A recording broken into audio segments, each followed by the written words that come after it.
Stop comparing your chapter 1 to someone else's chapter 20. You've been scrolling through highlight reels, watching people younger than you hit milestones you're still praying for, convincing yourself that you're behind, that you missed your window, that your time has passed. But what if I told you that the lie you're behind is the exact weapon the enemy is using to keep you from stepping into what's right in front of you? What if your delay wasn't a mistake? It was a setup. I see you. I've watched you celebrate others while secretly wondering, when is it my turn? I saw you at the wedding, the promotion party, the baby shower, smiling on the outside, aching on the inside. I was there when you deleted your goals, because watching others reach them first made you feel like a failure. You've been measuring your progress by someone else's timeline, and it's crushing you.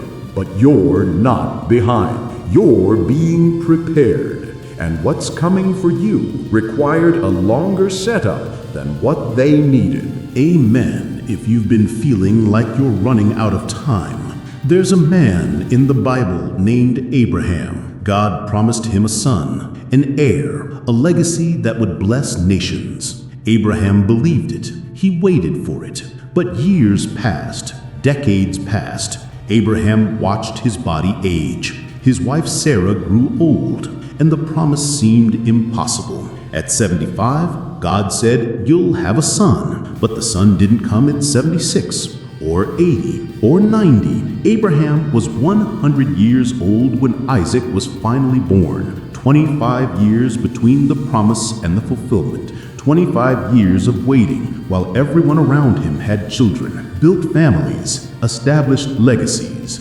If Abraham measured himself by their timelines, he would have given up, but he didn't, because his promise wasn't on their schedule, it was on God's. But here's what you didn't know.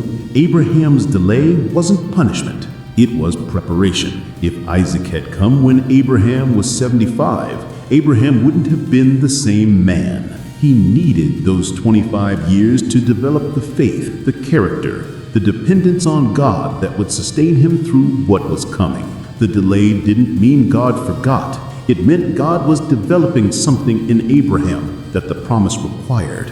And when Isaac finally arrived, it wasn't just a baby, it was a miracle that defied nature, a testimony that proved God's faithfulness, a foundation for nations. This is where most people miss it. They think delay means denial. They think waiting means they're being overlooked.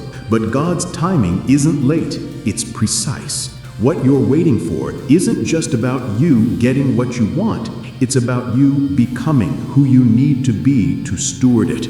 The delay is developing your character, your faith, your capacity. And when it finally comes, it won't just meet your need, it will exceed your imagination. Comment 777 if you believe your promise is coming. So let me ask you, what promise have you been tempted to give up on because it's taking too long? What dream have you buried because you thought you missed your chance? You've been listening to the lie that you're behind, but you're not. You're right on time. Abraham didn't get Isaac at 75 because he wasn't ready, but at 100 he was. And the miracle that came wasn't diminished by the wait, it was magnified by it. Your delay is setting up a testimony that will silence every voice that said you were too late. Within the next 90 days, something you've been waiting for is going to shift. Not because you finally figured it out, but because the timing is finally right.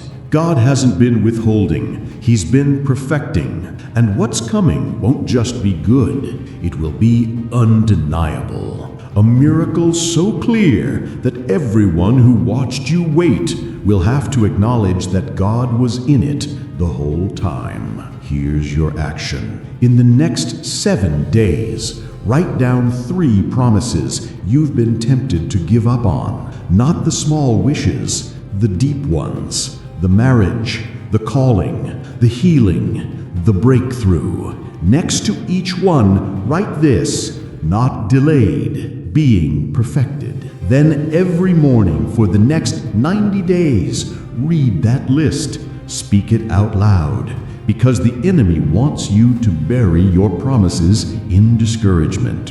But speaking them keeps them alive. Declaring them reminds you that God's timing isn't your enemy, it's your protection. Abraham didn't just wait passively. He kept believing. He kept declaring. Even when his body said impossible, his faith said God is able. And that 100 years old, when logic said it was over, God said, now. Not because Abraham deserved it, but because the timing was finally perfect. The promise wasn't diminished by the delay, it was amplified. Isaac wasn't just a son, he was proof that God keeps his word, no matter how long it takes. Type Amen to activate this word over your life. You think you're behind because you're 30 and not married, because you're 40 and not where you thought you'd be, because you're 50 and still waiting for the breakthrough. But Abraham was 100, Moses was 80 when he led Israel out of Egypt. David was 30 when he became king, but he was anointed at 15 years of waiting, running, hiding before the crown. Your age isn't your disqualification. Your delay isn't your denial. It's your setup. And when your moment comes, everyone who counted you out will realize they were watching a miracle in progress, not a failure in motion. Stop believing the lie that you're behind. Stop measuring your journey by someone else's milestones. Stop letting social media timelines make you feel inadequate. Your promise is coming, not on their schedule, on God's. And when it arrives, it won't just be what you asked for. It will be what you needed, prepared for, and were refined to receive. The wait wasn't wasted. It was necessary, and your testimony will prove it. The next 90 days are your window. The promise you thought died is about to resurrect. The door you thought closed is about to reopen. The dream you buried is about to be exhumed, not because you begged for it, but because the timing is finally right. Abraham waited 25 years, but Isaac came. And when he did, the wait made sense. Your wait is about to make sense too. Stop believing the lie. Start believing the promise. You're not behind. You are right on time.